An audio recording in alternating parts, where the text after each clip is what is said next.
أعوذ بالله من الشيطان الرجيم بسم الله الرحمن الرحيم السلام عليكم ورحمة الله وبركاته الحمد لله رب العالمين الحمد لله الذي أرسل رسوله بالهدى ودين الحق ليظهره على الدين كله وكفى بالله شهيدا أشهد أن لا إله إلا الله وحده لا شريك له وأشهد أن محمدا عبده ورسوله لا نبي بعد اللهم صل على محمد وعلى آل محمد في العالمين إنك حميد مجيد يا أيها الناس اتقوا ربكم الذي خلقكم من نفس واحدة وخلق منها زوجها وبث منهما رجالا كثيرا ونساء واتقوا الله الذي تساءلون به والأرحام إن الله كان عليكم رقيبا. Puji syukur kehadirat Allah dengan mengucapkan alhamdulillahi rabbil alamin. Berselawat kepada Nabi dengan mengucapkan Allahumma salli ala Muhammad wa ala ali Muhammad fil alamin innaka hamidum majid. Bapak Ibu sekalian yang berbahagia, mudah-mudahan di subuh hari ini Allah berkahi kita semua yang hadir, Allah ridai, Allah cintai, Allah masukkan kita kelak ke dalam surganya. InsyaAllah kita semua termasuk orang-orang yang mendapatkan tempat terbaik di sisi Allah. Amin ya rabbal alamin. Bermunajat kita kepada Allah untuk kedua orang tua kita yang telah mendahului kita, Allah tempatkan di tempat terbaik di sisinya. Allah terima amal ibadahnya. InsyaAllah Allah kumpulkan kelak bersama orang-orang yang saleh. Dan untuk orang tua kita yang masih hidup, sehat, kuat, anak-anak yang selalu mendoakan, keluarga yang sakinah, mawaddah, warahmah, insyaallah selalu kita semua yang hadir ini istiqamah dalam keimanan, dalam kebaikan dan ketaatan kepada Allah. Amin ya rabbal alamin.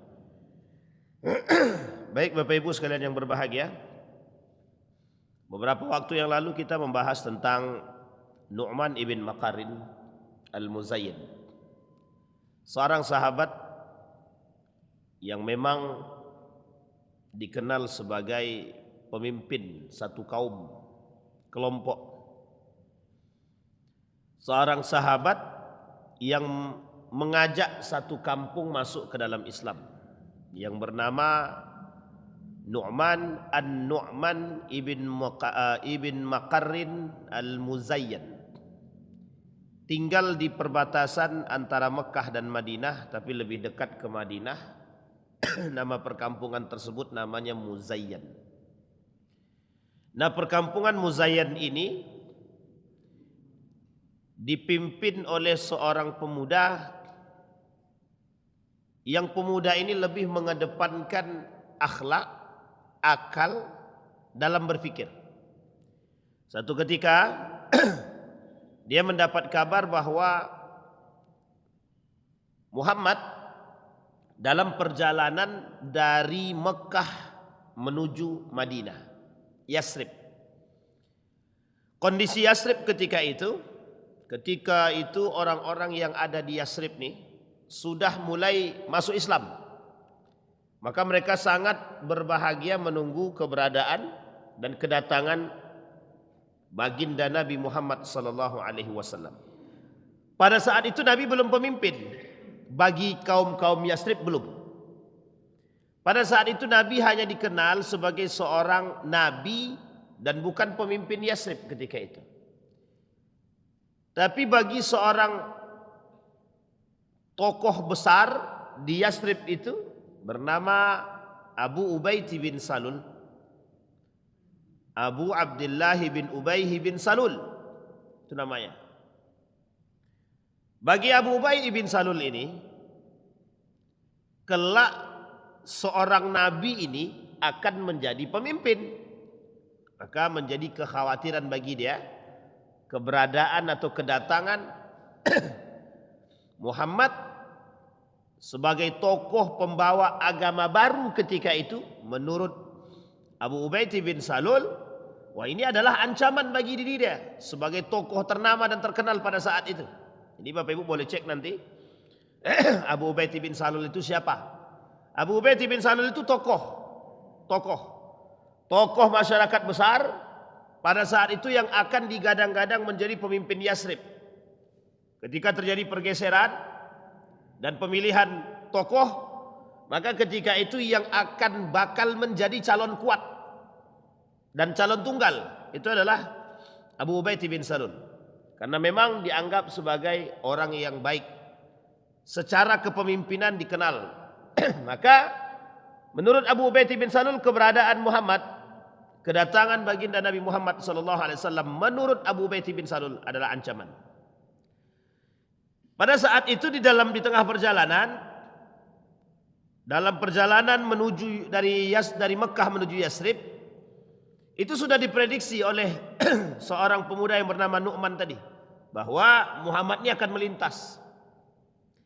Nah, satu ketika mereka sedang berkumpul, mereka sedang berbincang-bincang dengan tokoh adat, maka Nu'man ibn Makarin mengatakan kepada para tokoh-tokoh adat, tidaklah sampai kepada kita berita tentang Muhammad kecuali yang baik-baik. Tidaklah kita sampai kepada kita berita tentang karakter Muhammad kecuali kasih sayang.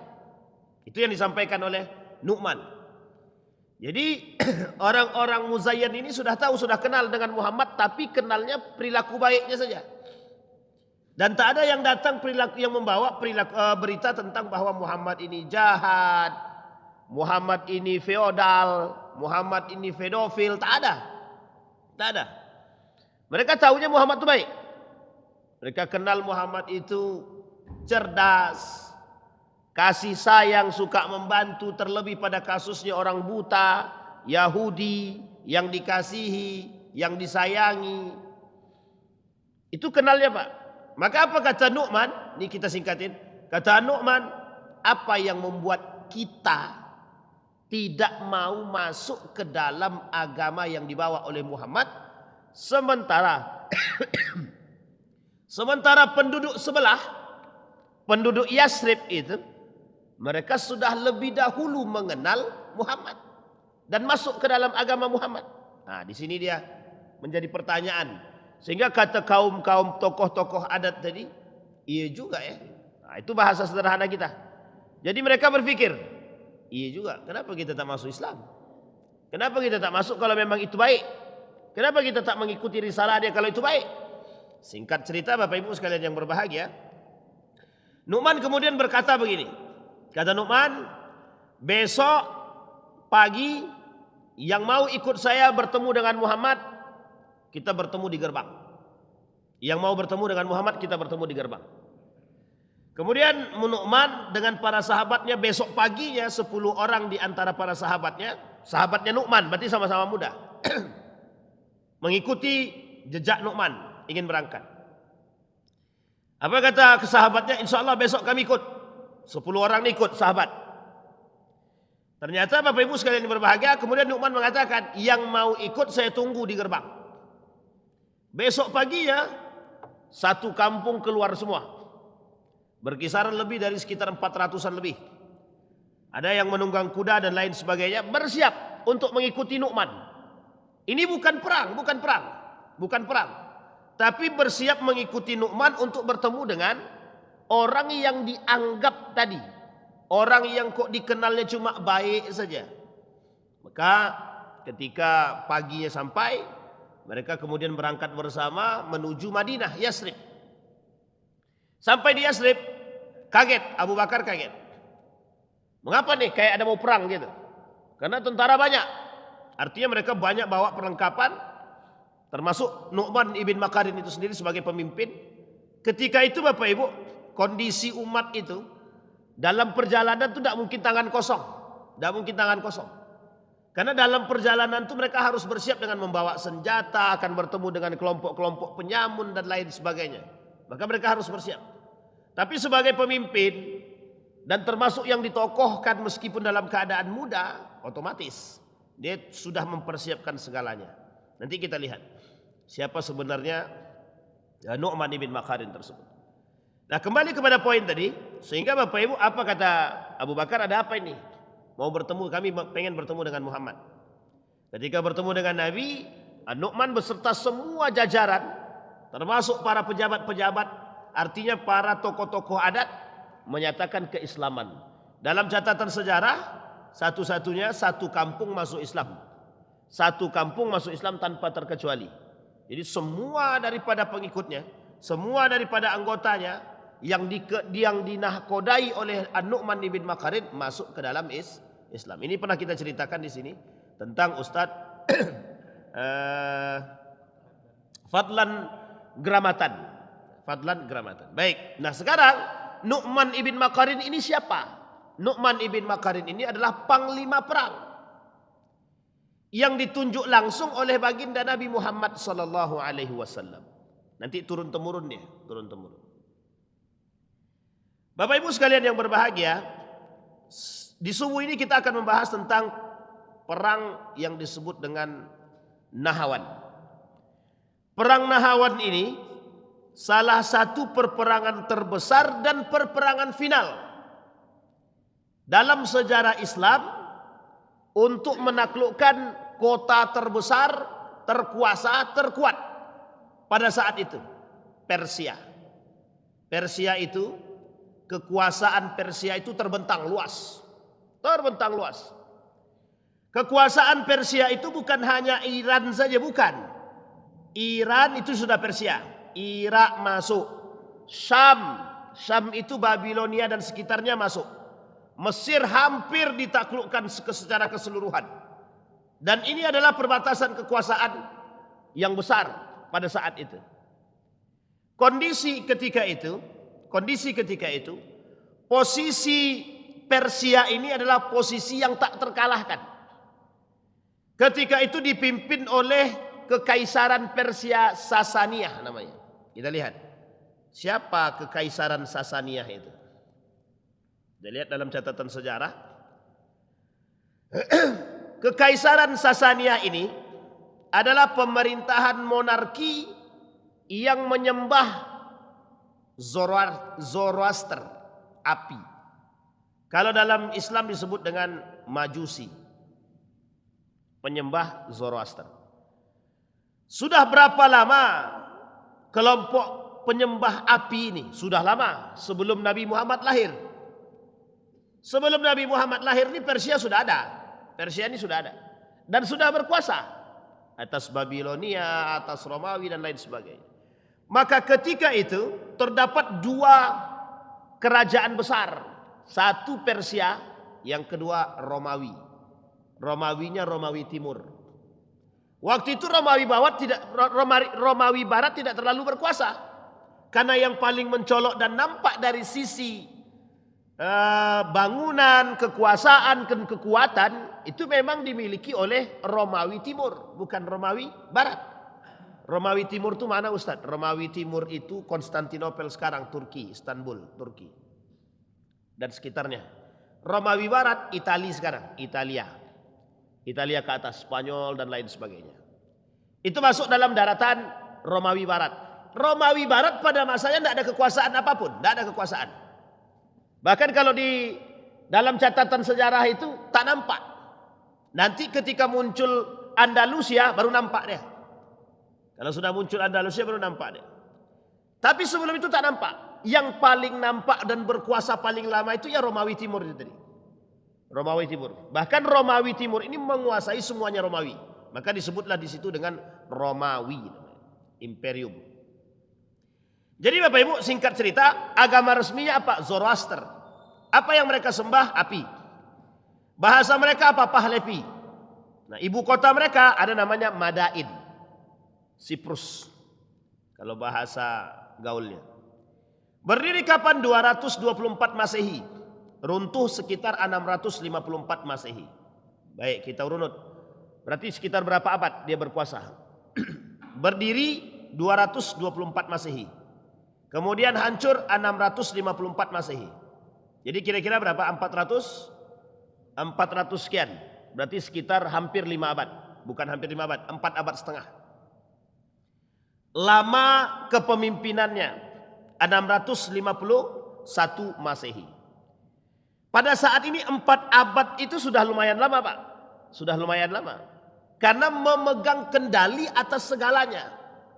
Tiba-tiba datang kerajaan kecil. Datang kerajaan kecil. Misal ya, misal. Indonesia ini kan besar, luas terbentang. Tiba-tiba datang kerajaan kecil. Kerajaan kecil misalkan. Kita anggaplah misalkan Malaka gitu. Mau menghancurkan Indonesia. Kan golak-golak pemimpinnya, Pak. Mesti ketawa dia, Pak. Ini beneran enggak nih kalau perang? Kalau perang dah mati nih gitu deh. Sekali kasih rudal selesai. Tapi jangan remehkan dulu. Itu bahasa. Sama seperti kalang kabutnya Amerika dalam menghadapi Iran. Itu kan kalang kabut sampai sekarang. Kalang kabut, Pak. Begitulah kondisi itu sebenarnya. Tapi kondisi saat itu memang diremehkan betul. Apalagi ketika itu pembukanya adalah Khalid ibn Walid. Khalid ibn Walid ini ketika membuka perang itu Zatus Salasil itu sebagai pembuka saja. Pembuka, jadi cerita singkatnya adalah diperintahkan oleh Abu Bakar untuk berperang terhadap orang murtad. Selesai perang dengan orang murtad, langsung tak usah balik. Kata Abu Bakar, jangan balik Madinah, langsung ke perbatasan, berangkat ke perbatasan Persia antara Iran dan Irak sampai ke Syam. Harus sampai ke sana, berangkat sama anggota sekitar lebih kurang 400-an atau 500-an prajuritnya, Pak. Bersama dengan Khalid bin Walid. Sampai di sana perang, Pak, perang. Pembuka perang itu tadi namanya Zatus Salasil, lembah di perbatasan tersebut. Akhirnya dimenangkan oleh Khalid bin Walid. Ketika dimenangkan oleh Khalid bin Walid, tahun kedua Abu Bakar wafat. Digantikan oleh Umar bin Khattab. Ketika digantikan oleh Umar bin Khattab, siapa namanya ini? Khalid bin Walid diganti oleh Umar bin Khattab, diganti oleh Sa'ad bin Abi Waqqas dalam perang Qadisiyah. Diperpanjang, Pak, perang itu. Pembuka kedua panglima perangnya Sa'ad bin Abi Waqqas. Ketika Sa'ad bin Abi Waqqas turun dalam perang Qadisiyah, menang. Akhirnya balik membawa berita. Berita yang dibawa adalah bahwa Islam menang. Ternyata tak sampai di situ. Tidak sampai di situ, ternyata posisi Sa'ad bin Abi Waqqas dalam perperangan sudah menang. Balik kemudian apa kata Umar bin Khattab? Mereka sakit hati dan mengumpulkan pasukan yang lebih besar dan mereka akan kembali menyerang kita. Bayangkan Umar bin Khattab dalam catatan sejarah ini apa ya? Insting pemimpin. Jadi saking pahamnya Umar bin Khattab dengan strategi perang itu dan instingnya seorang pemimpin. Nah, ini penting untuk dipahami bagi para pemimpin. Instingnya seorang pemimpin itu kuat. Apalagi Umar bin Khattab ini secara keagamaan kuat. Jadi ditambah dia dengan kecerdasannya, insting perangnya kemudian ditambah. Apa kata Umar bin Khattab? Musuh kita, orang-orang Sasaniyah ini sedang mengumpulkan potensi besar untuk mempersiapkan perang selanjutnya. Mereka tidak terima dikalahkan pada Zatus Salasil dan Qadisiyah. Tak terima dia, Pak. Tak terima. Maka mereka sedang mempersiapkan itu. Tepat pada tahun 642 Masehi itu terjadi perang Nahawan tadi. Sebelum perang Nahawan itu terjadi, Umar bin Khattab bilang begini. Kata Umar bin Khattab, ini karena orang-orang Sasaniyah sudah siap-siap dan banyak tentaranya. Jumlah tentara mereka sekitar 100.000. Jumlah pasukan umat muslim 30.000. Berarti berapa kali lipat kira-kira? 30.000 umat muslim, 100.000 pasukan Sasaniyah. Menang siapa kira-kira? Jujur-jujur aja lah. Menang siapa kira-kira, Pak? Menang secara logika pasti menang Sasaniyah Persia. Itu jelas itu. Logika. Secara dipikirkan dalam akal logika naluri saja itu sudah nampak kalau yang menang siapa. Banyak lawan sedikit. Nah, kalau bahasanya begitu kan hitungan manusia. Banyak lawan sedikit pasti menang banyak lah. Kan begitu, itu pasti itu. Padahal belum tentu pasti apa tidak ya. Banyak sekali perang-perang itu banyak lawan sedikit kalah yang banyak. Bahkan dalam catatan sejarah Islam itu belum ditemukan kekalahan Islam itu dengan jumlah yang banyak berperang melawan jumlah yang sedikit. Dan itu kalah yang sedikit, tak pernah. Boleh cek dalam sejarah. Mana kecuali perang Uhud yang kedua, itu pun yang kedua, bukan yang pertama. Hampir umat Islam itu pernah mengalami kemunduran, ada. Beberapa perperangan terjadi, itu umat muslim bukan kalah sebenarnya. Kalau dibilang kalah kita pun tak masalah juga. Tapi kondisi ketika itu memang sudah salah dalam strategi. Akhirnya mereka mundur.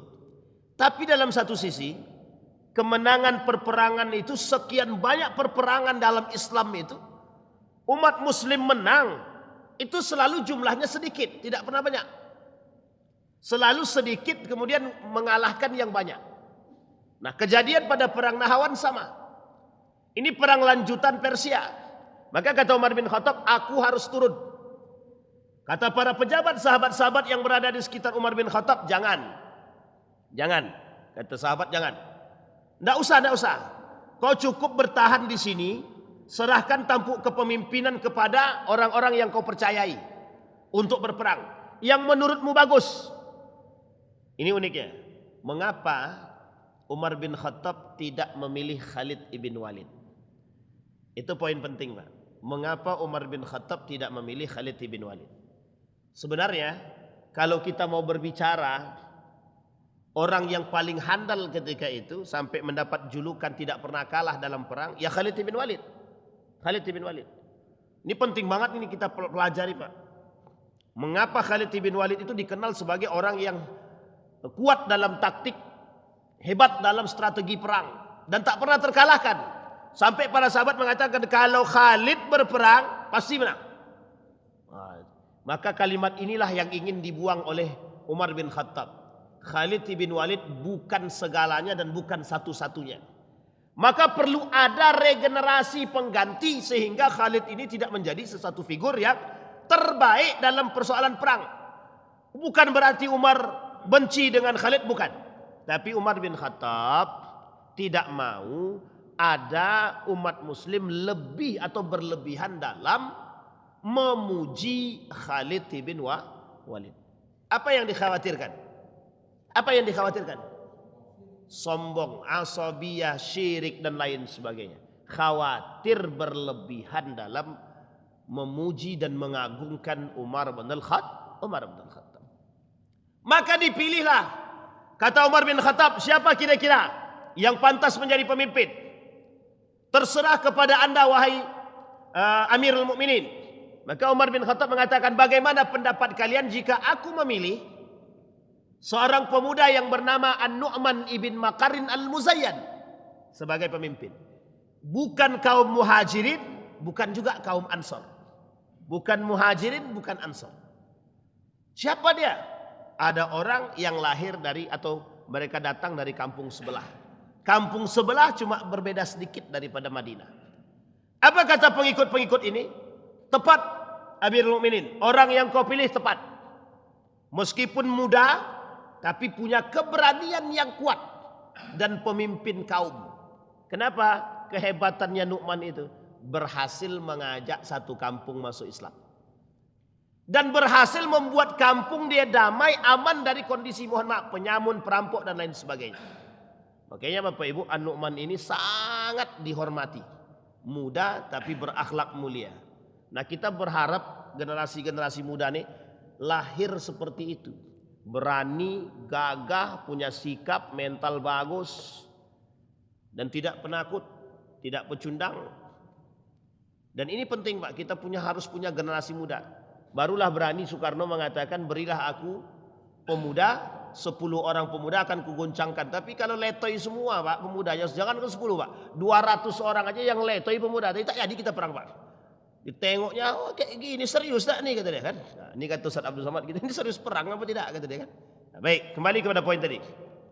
Jadi Bapak Ibu, perang Nahawan ini adalah perang lanjutan daripada perang Qadisiyah.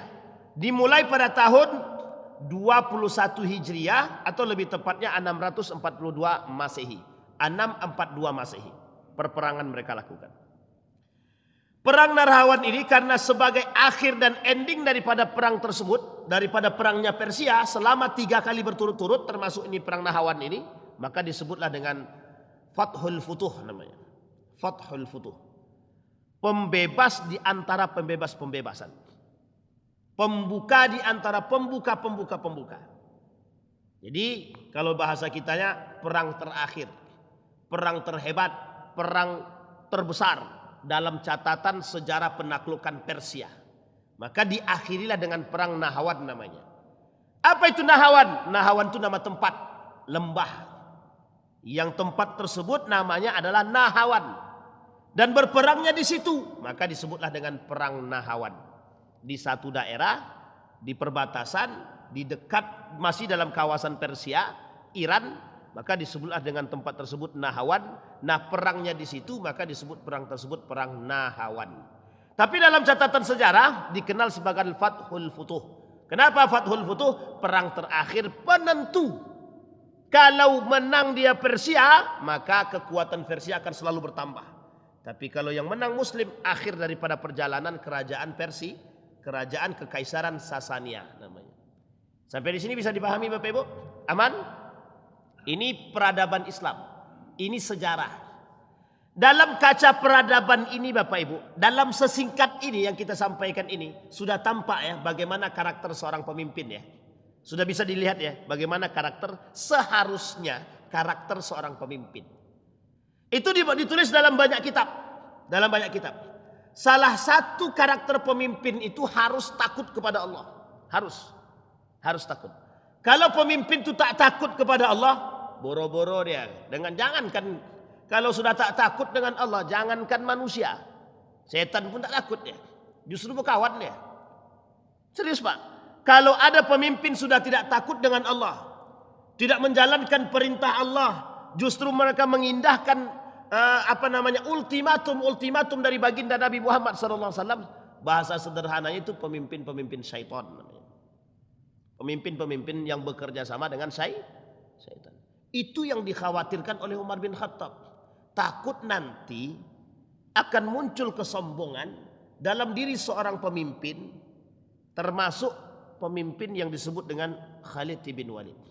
Mengapa ketika seorang panglima utusan dari kerajaan datang menemui Umar bin Khattab, dia tanya, mana istana pemimpin kalian, rumah pemimpin kalian? Datang dia ke Madinah mencari rumah pemimpinnya, khalifah. Dibawa oleh para sahabat ke rumah khalifah. Ternyata Umar bin Khattab sedang berbaring di atas pelepah kurma. Itu Umar bin Khattab. Kalau sempat Nabi lebih parah lagi Pak. Lebih parah lagi. Bapak Ibu boleh lihat ya dalam catatan sejarah, di mana rumah Nabi, tempat duduknya, tempat tidurnya beralaskan sofa terlembut, tak ada. Ya waktu itu tidak ada sofa, Pak. Oke lah. Kalau tak ada sofa, carilah matras terbaik lah paling tidak. Ada enggak? Tidak ada Pak. Tidak ada. Bapak Ibu tahu Nabi itu kalau tidur, bangun tidur, itu setiap bangun tidur ya. Setiap bangun tidur itu di badan dia ini berbekas sudah. Itu bekasnya bekas pelepah kurma saja. Itu kalau dikaji lebih dalam sedih kita Pak. Kita tak mau sedih-sedih pagi ini. Ya Bapak Ibu ya. Itu Umar bin Khattab begitu dia. Pemimpin harus bisa punya sikap sederhana. Saya mau kasih tahu Bapak Ibu. Bukan saya sedang memuji, tidak. Muhammadiyah itu salah satu syarat pemimpinnya harus memiliki sifat sederhana. Bapak Ibu boleh cek dalam catatan sejarah. Mana di antara pemimpin Muhammadiyah itu yang memiliki, mohon maaf, yang tidak memiliki karakter atau sifat sederhana. Coba boleh ceklah. Di mana rumahnya pemimpin Muhammadiyah itu, pimpinan Muhammadiyah itu lebih besar, megah seperti istana. Gak ada. Padahal organisasi terbesar sekarang nomor 3 di dunia. Organisasi Islam terbesar nomor 3 di dunia. Coba cari organisasi mana yang terbesar di dunia Pak. Dengan mohon maaf. Kalau Bapak Ibu bicara masalah duit, itu 15 triliun tak bergerak. Tidak bergerak. Itu aset. Bisa dipahami Bapak Ibu ya. Kembali kepada poin tadi Pak. Jadi diajarkan sederhana. Makanya kalau Bapak Ibu tanya, ada seorang pemimpin di Muhammadiyah itu, pimpinan Muhammadiyah. Ya Allah, lupa saya namanya Pak. Itu tidak punya rumah Pak, rumahnya kontrak sampai mati, sampai wafat dia Pak. Di rumah kontrakan, tidak punya rumah pribadi. Ada Pak, saya lupa Pak namanya betul, lupa betul. Ya Allah, siapalah nama beliau itu ya Allah. Pokoknya adalah salah satu di antara para pemimpin tuh. Nanti kalau saya ingat saya kasih tahu. Namanya ini di ujung lidah, cuma tak keluar-keluar, itu aja masalahnya. Siapa namanya Pak? Sugeng? Oh bukan. Sugeng masih. Bukan. Haidar Nasir. Kok bisa lupa pula saya? Pokoknya lanjutlah Pak, nanti aja lah lagi tuh. Lupa saya betul. Baik, nah itu disebut dengan Fathul Futuh. Jadi pemimpin itu harus begitu Pak. Jadi bukan pemimpin itu yang datang dengan mobil Mercy, tak perlu. Nabi kuda dan ontanya itu aja. Kuda dan ontanya itu aja. Sekalipun pimpinan, begitu aja. Ya waktu itu Pak Ustaz, waktu itu tidak ada mobil Mercy. Ya setidaknya jangan Mercy dicari di situ, kan banyak onta terbaik di situ. Tapi tak begitu juga. Umar bin Khattab itu onta anaknya, kata Umar bin Khattab, potong onta nih, kita makan bersama. Itu punya Ibnu Umar itu, anaknya sendiri. Kata anaknya, aku kasih makan sendiri, pakai duit aku. Nah, ini kata anaknya, aku cari ladang sendiri, tempat makan sendiri. Tidak ada pakai duit negara, tidak minta sama bapaknya, sama sekali tidak. Beli sendiri semua sendiri, kerja, dapat duit pun kerja sendiri. Kata Umar bin Khattab, jelas punyamu lebih besar. Karena orang tahu engkau anak aku, gitu deh. Meskipun engkau bayar sendiri, beli sendiri, ketika engkau datang mencari tempat untuk makan, orang akan kasih engkau duluan. Kenapa? Engkau anak pemimpin, kata dia. Sampai sebegitu takutnya. Pernah dalam catatan sejarah Bapak Ibu, apa kata Umar bin Khattab? Jangan pernah libatkan anakku dalam urusan politik. Coba bayangkan. Padahal Ibnu Umar itu Pak, ketakutan Ibnu Umar dengan Allah itu kencang Pak, tinggi. Sampai-sampai Muawiyah mengatakan kalau Ibnu Umar tidak usah khawatir. Lepas dari kepemimpinan ini dia akan lebih banyak tunduk kepada Allah. Tidak mau dia dengan urusan begitu lagi. Benar Pak, dalam catatan sejarah benar. Sampai Umar bin Khattab bilang jangan sampai ada anak-anakku dilibatkan dalam musyawarah. Aku takut cukup fitnah itu aku yang tanggung, kata dia. Cukup persoalan berat ini aku yang tanggung, kata Umar bin Khattab. Aku tidak mau anak-anakku jadi menanggung. Tidak ada dalam catatan sejarah anak Umar bin Khattab itu jadi pemimpin Pak. Coba cari. Tidak ada. Tapi yang menyorongkan Ibnu Umar menjadi pemimpin itu banyak Pak. Hampir mayoritas sahabat itu meminta Ibnu Umar jadi pemimpin. Saking takwanya, saking takutnya, saking pokoknya semua dia punya. Apa yang tak dipunya oleh Ibnu Umar itu? Sifatnya, karakternya, tegasnya. Tapi dia tak. Kata Umar bin Khattab, jangan kasih. Jangan ajak anakku musyawarah. Jadi sebelum wafat itu sudah diperintahkan. Sebelum Umar bin Khattab wafat ini sudah diperintahkan oleh Umar bin Khattab para sahabat, silakan musyawarah untuk mencari penggantiku. Sudah disiapkan Pak. Cuma kata Umar bin Khattab harus musyawarah. Harus musyawarah. Baik, kembali kepada persoalan tadi. Nah, latar belakang perang setelah kemenangan kaum muslimin dalam perang Qadisiyah yang dipimpin oleh Sa'ad bin Abi Waqqas. Maka jatuhlah ibu kota Persia. Nama ibu kotanya Madain. Kalau dalam bahasa apanya agak susah sedikit. Ctesiphon. Tak apalah, pokoknya Madain lah itu namanya. Madain. Kekaisaran Persia belum menyerah sepenuhnya karena masih ada bagian yang paling terkuat. Maka ada seorang raja bernama Yazdajir.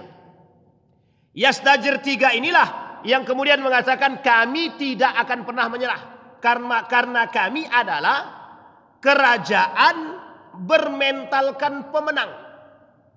Ini sombong sedikit, agak sombong sedikit. Sama seperti sekarang. Tapi bukan sombongnya.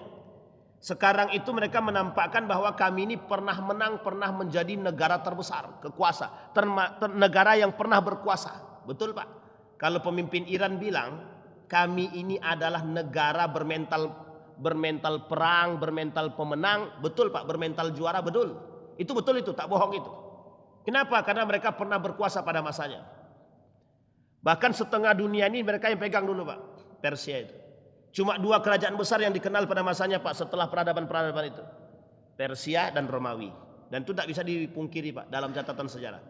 Baik, apa kata Khalifah Umar? Khalifah Umar bin Khattab menerima kabar bahwa Persia sedang mempersiapkan. Oleh Umar bin Khattab dipilihlah seorang pemuda bernama An-Nu'man ibn Makarin.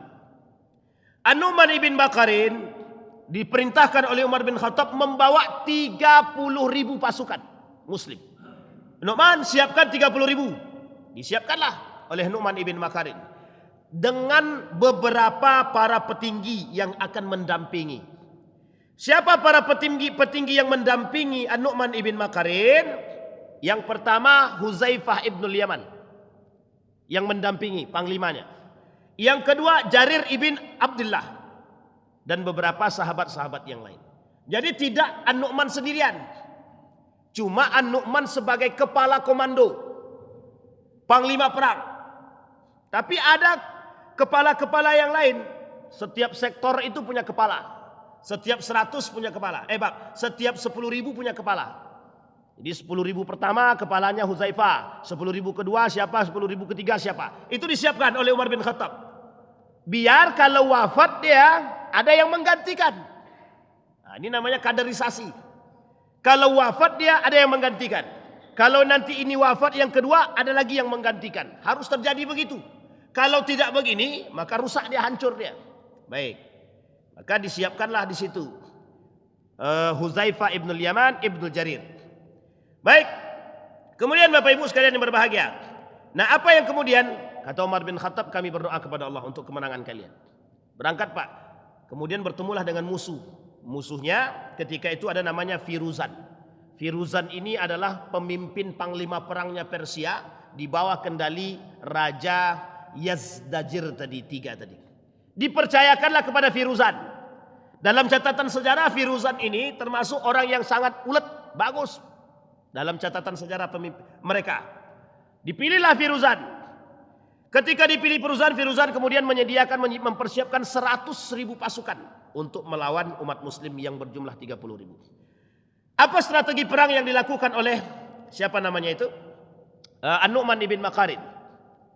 An-Nu'man tahu kita nih, kata Nu'man, kita nih jumlah kita tak imbang. Kemudian salah satu yang membuat was-was tentara muslim ketika itu, pasukan muslim, mereka berada dalam benteng.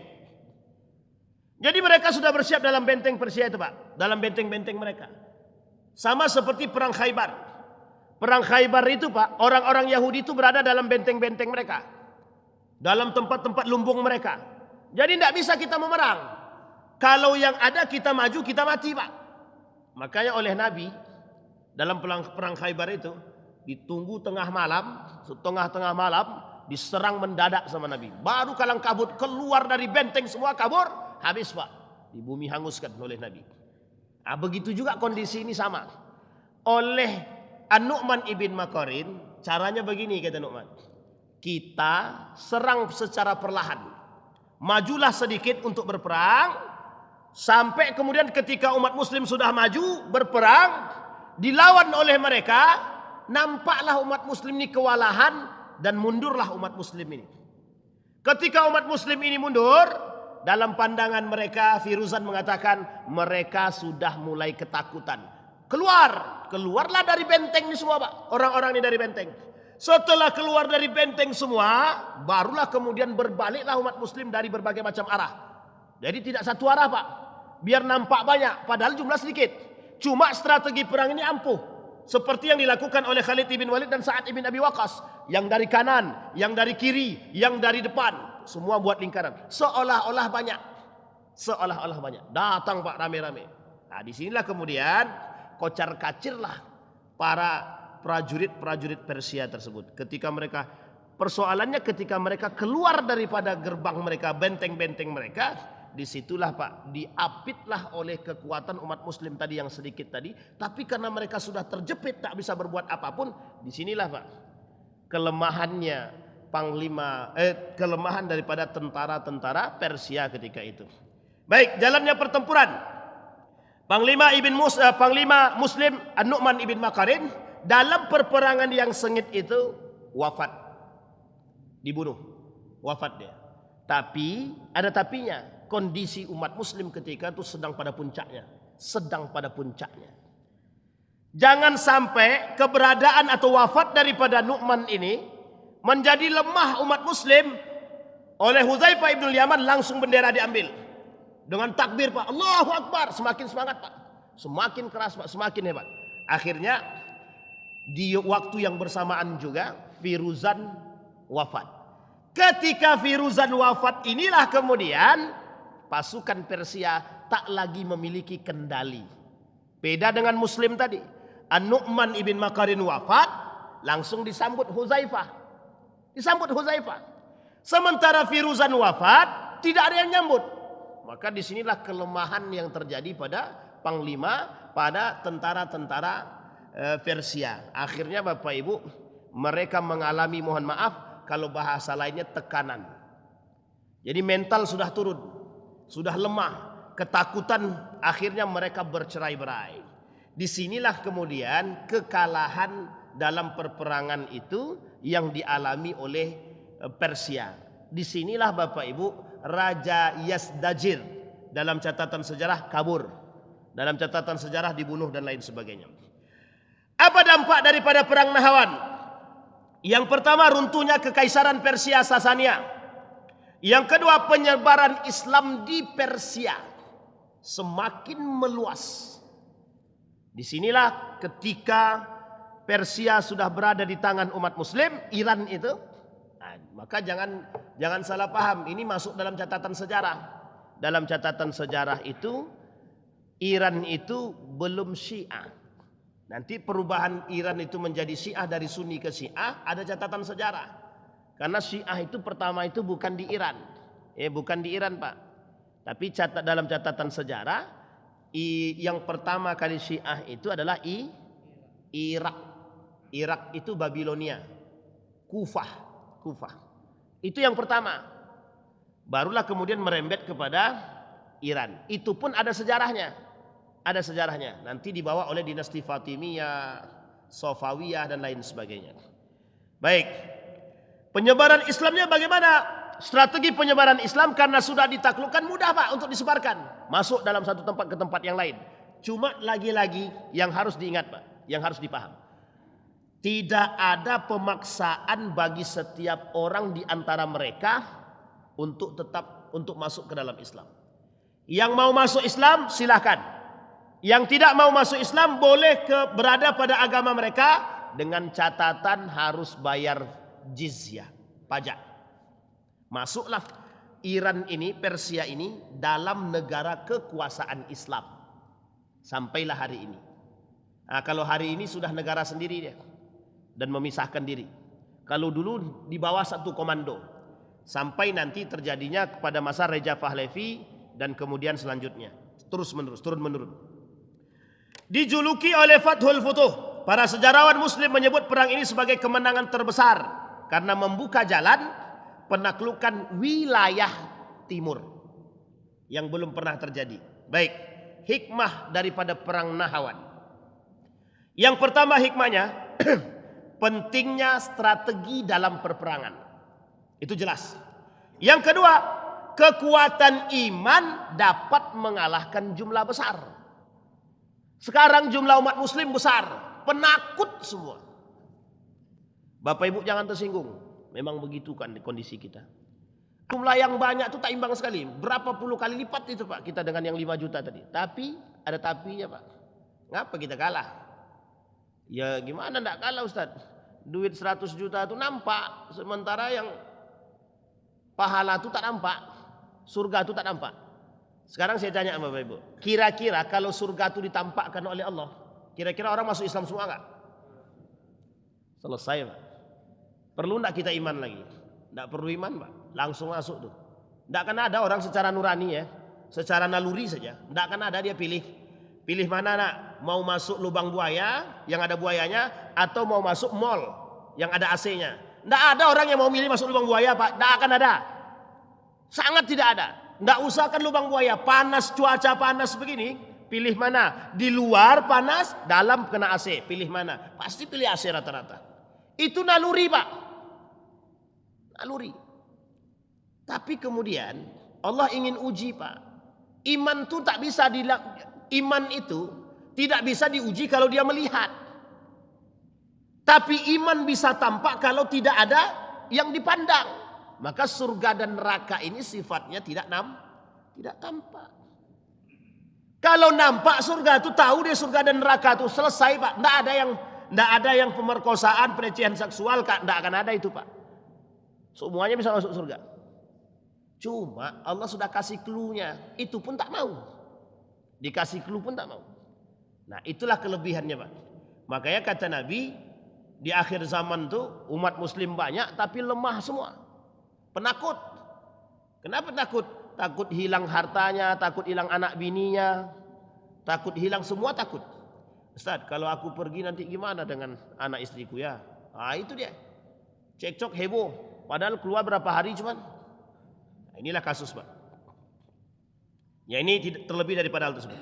Yang ketiga, persatuan umat muslim, ukhuwah Islamiyah menjadi sebab kemenangan. Kita sama kita aja berkelahi. Entah kapan selesainya, Pak.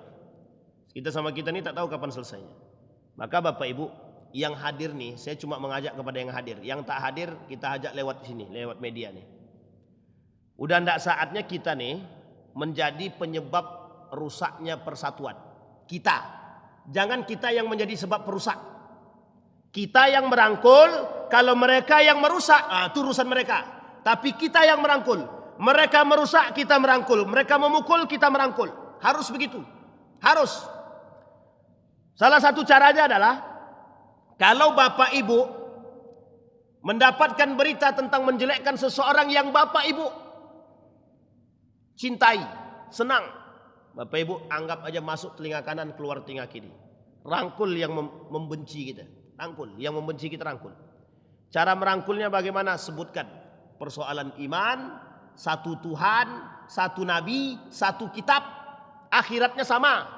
Nerakanya juga sama, surganya juga sama. Tinggal pilih. Sampaikan begitu. Karena mohon maaf, Pak, kita ini terlalu mudah terpancing. Terlalu mudah terpancing. Ketika mendengar berita buruk tentang seseorang yang mohon maaf dijelek-jelekkan, itu kita langsung percaya. Belum tentu betul, belum tentu salah. Makanya al-khabar itu yahtamilul kitab was-sidq.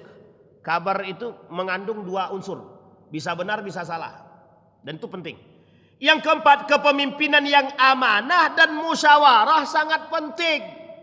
Islam itu mengajarkan amruhum bainahum syura. Harus ada unsur musyawarah. Umar bin Khattab itu tak langsung memilih. Dia tanya, bagaimana menurut kalian? Pendapat kalian kalau aku pilih An-Nu'man ibn Makarin? Itu nanya, Pak, nanya. Bukan langsung kata Umar bin Khattab, musyawarahlah kalian wahai para sahabat, cari pengganti aku. Kayaknya hidupku tak lama lagi. Dan jangan kalian libatkan anakku, kata dia. Itu Umar bin Khattab. Baik, tokoh-tokoh penting dalam perang Nahrawan. Yang pertama Umar bin Khattab sebagai khalifah Amirul Mukminin. Nu'man ibn Makarin, Huzaifah ibn al-Yaman, Yazdajir, Firuzan dan lain sebagainya. Peran Huzaifah ibn al-Yaman dalam perang Nahrawan sebagai salah satu panglima besar yang akan menggantikan An-Nu'man ibn Makarin. Mengapa harus ada? Alasannya sederhana. Biar umat muslim itu tidak kehilangan induk. Ketika An-Nu'man ibn Makarin wafat, umat muslim tidak kocar-kacir, tidak mentalnya jatuh, langsung disambut. Ada pengganti. Dan penggantinya harus sama setidaknya. Jangan lebih di bawah itu, Pak. Kalau di bawah itu keimanannya habis, Pak.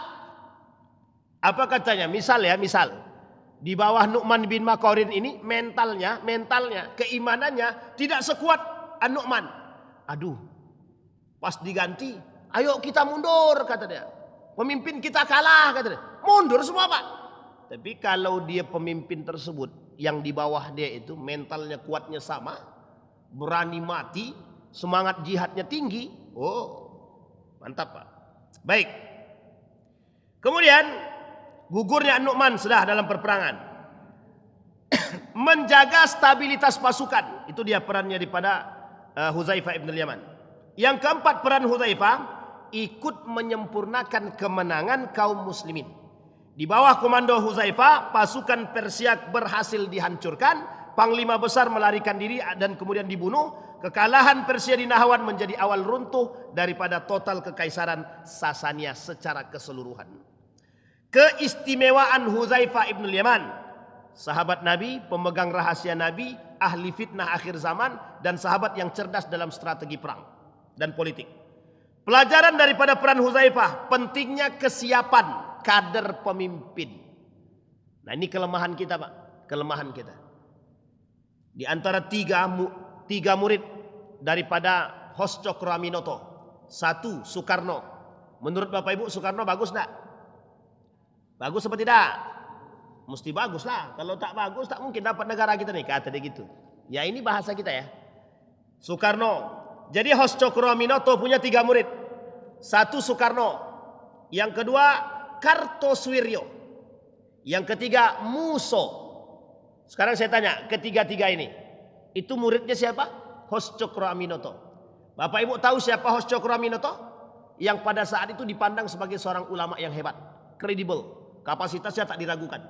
Baik dia dalam negeri maupun luar negeri, orang tahu siapa Hoscokraminoto. Melahirkan 3 generasi, melahirkan 3 murid dengan berbeda watak dan karakter. Soekarno mendirikan negara Republik Indonesia. Kartosuwiryo mendirikan Daulah Islam Indonesia, DII. Atau bahasa gaulnya apa namanya? NII, Negara Islam Indonesia. Pada saat itu. Yang ketiga ada Muso. Siapa Muso nih? Siapa, Pak? Semua kita tahulah kalau Muso itu siapa. Kok bisa, Ustadz? Satu orang yang alim bisa melahirkan 3 karakter yang berbeda. Bisa dipahami ya? 3 karakter yang berbeda. Satu murid, satu guru. Lahir 3 ini. Dan 3-3 inilah yang memegang negara nih, Pak. Pertanyaannya muncul. Bagaimana kaderisasi di antara 3 orang ini? Soekarno mengkader siapa? Kartosuwiryo mengkader siapa? Muso mengkader siapa? Bisa dipahami Bapak Ibu ya? Tergantung model pengkaderannya.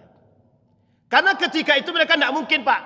Tidak mungkin ketika itu dalam kondisi mereka bermuridkan terhadap Hoscokraminoto kemudian melakukan penyimpangan. Tidak mungkin, Pak.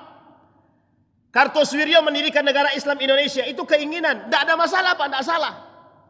Yang salah dilakukan oleh muridnya. Soekarno pada saat itu. Tidak salah juga. Mendirikan negara Republik Indonesia. Kemudian Muso. Pada saat itu belum tercuci otaknya. Belum tercuci PKI dia. Setelah dia kabur saja baru. Setelah dia berbaur dengan kelompok-kelompok komunis, barulah kemudian beliau tercuci otaknya. Yang kedua, pelajaran penting daripada peran Hudzaifah, kepemimpinan yang tenang sangat dibutuhkan saat kritis. Jadi kalau dalam contoh. Ekonomi kita kan dalam carut marut misalkan. Itu dibutuhkan pemimpin yang tenang, yang beriman, yang tegas. Itu penting. Bukan gerasak gerusuk. Asal bunyi tidak bisa. Kita berdoalah semoga negara kita ini dilindungi oleh Allah Subhanahu wa taala. Pemimpin-pemimpin kita dianugerahkan pemimpin-pemimpin yang baik. Terkhusus untuk Riau kita nih. Kita doakan semoga lahir generasi-generasi pemimpin-pemimpin yang amanah, pemimpin yang baik, pemimpin yang takut kepada Allah, pemimpin yang tidak pendusta dan lain sebagainya. Baik, yang ketiga daripada peran penting daripada keberadaan Hudzaifah, strategi dan kestabilan pasukan menjadi sebab kemenangan yang dijaga oleh Hudzaifah bin Yaman. Yang keempat, para sahabat memiliki spesialis dan kelebihan masing-masing. Baik, silsilah Nu'man ibn Makarin. Panjang, Pak, saya tak perlu sebutkan lah. Panjang, pokoknya panjang lah. Dia berasal dari Bani Muzainah. Termasuk suku Arab Adnan. Ini yang saya ingin angkat sedikit. Di sini Bapak Ibu disebutkan bahwa Nu'man ibn Makarin ini berasal dari kabilahnya Adnan. Adnaniyah ini suku Arab pertama Dari mana garis keturunannya sampai ke Ismail dan Ibrahim. Jadi Adnaniyah ini orang Arab asli. Yang kedua Qahtaniyah. Qahtaniyah ini orang Arab tapi Yaman. Ini sejarah cikal bakal Arab yang harus Bapak Ibu pahami. Jadi kalau dia Adnaniyah berarti orang Arab asli. Keturunannya adalah Ibrahim dan Ismail. Ismail itu Adnaniyah. Kenapa Adnaniyah? Dialah pencetusnya, Pak. Pencetusnya silsilah Arab itu. Itu Ismail. Namanya Adnaniyah dia. Menikah dengan seorang wanita dari suku Qahtaniyah. Qahtaniyah ini Arab juga tapi ada di Yaman. Makanya Yaman itu sebenarnya dengan Saudi ini tak bisa dipisahkan, Pak. Dalam catatan sejarah tak bisa dipisahkan. Bahkan Nabi itu pernah mengatakan dalam hadisnya, Ana Yamani. Ana Yamani. Berdebat ulama, Pak. Apakah Nabi berasal dari Yaman atau bagaimana? Tapi kalau kita lihat cikal bakal sejarahnya, dari garis nenek moyangnya, Ismail menikah dengan seorang wanita Qahtaniyah. Bisa dipahami Bapak Ibu? Yang kelak dari Qahtaniyah inilah yang disebut dengan bercampurnya nasab antara Adnan dengan Qahtan. Arab Mekah dengan Arab Yaman. Tidak ada di sini Arab maklum. Tidak ada. Arab Mekah dan Arab Yaman. Itu silsilah yang harus dipahami. Nu'man memiliki beberapa saudara yang juga masuk ke dalam Islam. Karena Suwaid, Ma'qil, Abdurrahman ibn Makarin. Baik. Kedudukan keduanya dalam Islam antara Huzaifah ibn Yaman dengan An-Nu'man ibn Makarin. An-Nu'man ibn Makarin panglima besar. Sementara Huzaifah adalah panglima di bawah daripada Nu'man. Mengapa Umar bin Khattab melakukan hal demikian? Karena Umar bin Khattab tidak mau kekuasaan itu lemah setelah wafatnya pemimpin. Disinilah Bapak Ibu yang harus Bapak Ibu kita pahami. Ketika kita wafat, kita sudah harus punya anak yang mohon maaf punya mental. Anaknya masih kecil Pak Ustadz. Berarti kita harus mengkader istri. Kalau suami istri mati mendadak bagaimana Pak Ustadz? Tak usah ditanyakan lagi. Ya kalau itu ditanyakan susah pula kita jawabnya lagi Pak. Baik. Nah kemudian Bapak Ibu strategi perang. An-Nu'man ibn Makarin dalam perang Nahawan tadi sudah kita sampaikan sebagian. Tapi yang paling penting lagi adalah kata dalam catatan sejarah An-Nu'man itu yang paling penting tidak tergesa-gesa dalam berperang. Jadi memang dalam kondisi apapun ketenangan itu penting. Ketenangan itu penting. Bapak Ibu sholat tergesa-gesa itu sholatnya cuma ada dua itu. Kalau tidak salah pasti salah banget. Iya Pak, mana ada orang sholat tergesa-gesa diterima? Coba cari. Al-ajalatu minasyaiton, tergesa-gesa itu bagian daripada setan. Nah masa bisa tergesa-gesa itu sholatnya betul? Allahu Akbar. Allahu Akbar. Tidak mungkin Pak. Tidak akan diterima itu kapan khusyuknya? Baik. Strategi yang kemudian yang lakukan yang kedua, tipu mundur. Pura-pura mundur, tapi kemudian lanjut. Pasukan muslim dibawa mundur dalam berperang tadi, seolah-olah mereka dikira kalah. Kemudian pada tahapan kedua mereka serang. Tahapan ketiga mereka kepung, habis.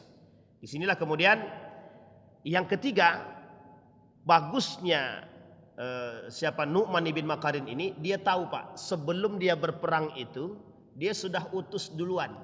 Utusan untuk melihat medan perangnya.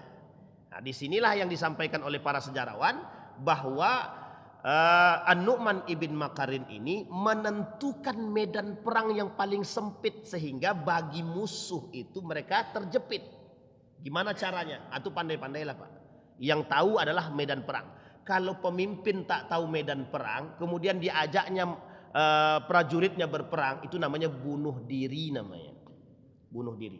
Baik, serangan balik serentak yang keempat yang dilakukan oleh An-Nu'man ibn Makarin. Nah, ini jelas karena memang kalau tidak diserang kita ketiang, diserang orang. Sedang kalau kita diserang orang dengan jumlah yang sedikit kita kalah. Itu mesti Pak. Makanya An-Nu'man ibn Makarin strategi dalam berantem tuh Pak. Strategi dalam berantem. Jangan tunggu lawan nonjok dulu. Tonjok kita dulu. Kita nonjok dulu Pak. Kalau kita sudah nonjok duluan, mentalnya turun Pak. Mental. Cuma ada dua kemungkinan. Kalau tidak mental dia turun, kita dipukul habis. Itu aja lah.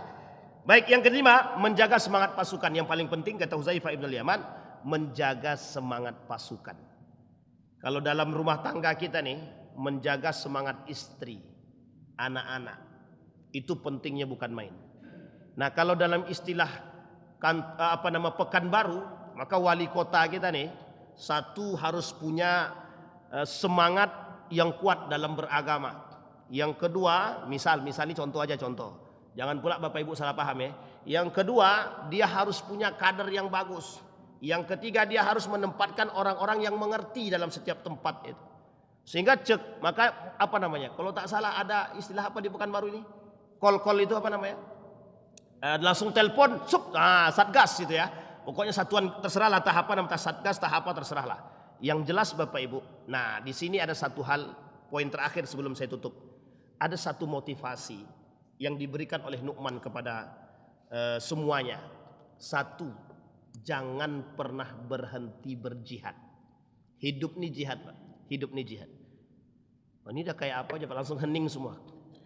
Yang penting itu jihad. Kita hidup nih jihad, Pak. Mencari duit, nafkah itu jihad. Tapi jihad yang dimaksud oleh An-Nu'man ibn Makarin, Anda harus punya mental berani mati dalam keadaan husnul khatimah dan syahid. Yang kedua, sekarang semua orang takut mati, sehingga tak ada lagi yang berani mati syahid, kecuali yang sudah atu-atu. Kami siap Ustadz, kata dia, berperang. Betul Pak, siap. Karena dia sudah, mohon maaf Pak, anaknya sudah selesai, sudah kerja, sudah punya anak lagi, sudah punya cucu dia. Maka kata atu-atu tadi, kami tak ada lagi hidup kami yang kami harapkan. Betul memang.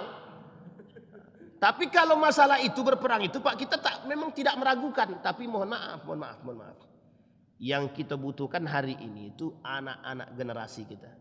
Makanya dalam yang hadir ini kan mohon maaf Pak, yang tua-tua semua. Kalau berbicara jihad agak susah juga kita sedikit. Ayo kita jihad tak tuh, ayo saat katanya. Cuma sampai di medan jihad ngos-ngos duluan Pak. Kita sudah sesak napas duluan. Itu motivasi Pak. Motivasi yang seperti ini tak bisa kita hindarkan. Harus kita tanamkan dalam diri kita. Nah, kemudian Bapak Ibu, harus ada sifat sabar dalam berperang. Nah, kita sekarang ini sedang berperang. Kunci akhir kata Nabi, bersabar. Isbiru. Bersabarlah kata Nabi, bersabarlah. Kondisi kita sedang dalam carut marut, maka yang bisa kita lakukan karena kita tidak memiliki kemampuan yang lebih, satu yang harus kita lakukan, tetap menyuarakan kebenaran. Yang kedua, kalaupun kita tak bisa merubah, bersabarlah dan jangan bergabung dengan kesesatan. Saya kira itu saja Bapak Ibu. Ada pertanyaan Bapak Ibu? Nggak ada Ustadz mesti. Ini sejarah soalnya. Apa yang mau ditanyakan? Ya kan? Agak bingung Bapak Ibu mau nanya apa gitu kan. Karena ini persoalan perang. Perang apa? Kalau kami boleh tidak berperang Ustaz, kata ibu-ibu. Boleh, silahkan, tidak ada masalah. Kalau ibu sanggup. Apa pernah terjadi dalam catatan sejarah perempuan berperang? Oh, bukan pernah lagi. Pernah banget gitu. Jadi ibu-ibu semuanya juga, kalau bisa ibu-ibu juga belajar perang. Makanya Bapak Ibu dalam sejarah itu sunnah Nabi, sunnah kita belajar kuda, sunnah kita memanah. Saya sekali belajar memanah Pak, langsung bengkak tangan langsung. Sebelah sini, bengkak langsung, sakit juga rupanya. Tapi perlu rutinitas. Nah, kuda juga, kemudian berenang juga. Ternyata sampai akhir zaman kondisi ini, olahraga ini tetap bermanfaat bagi kita semua. Saya kira itu Bapak Ibu, mari sama-sama kita berdoa. A'udzubillahi minasyaitonirrajim. Bismillahirrahmanirrahim. Hamdas syakirin, hamdan na'imin, hamdan yuwafi ni'amahu wa yukafi'u mazidah. Ya Rabbana lakal hamdu kama yanbaghi li jalali wajhikal karim wa 'azimi sultanik. Allahumma faqihna fid din wa 'allimna ta'wil. Allahumma ighfir lana dhunubana wa dhunuba walidina warhamhuma kama rabbayana shighara. Allahumma arinal haqqa haqqan warzuqna ittiba'ah wa arinal batila batila warzuqna ijtinabah. Allahumma ighfir lahum warhamhum wa'afihim wa'fu 'anhum wa akrim nuzulahum wa wassi' madkhalahum waj'alil jannata mathwahum ya arhamar rahimin. Allahumma ya arhamar rahimin, Allahumma ya rahman. Allahumma akhtimna bis salihin. Rabbi ij'alni muqima salati wa min dhurriyyati rabbana wa taqabbal du'a. Rabbana hab lana minas salihin. Rabbana hab lana min azwajina wa dhurriyyatina qurrata a'yun waj'alna lil muttaqina imama. Rabbana atina fid dunya hasanah wa fil akhirati hasanah wa qina adzabannar. Walhamdulillahirabbil alamin. Assalamualaikum warahmatullahi wabarakatuh.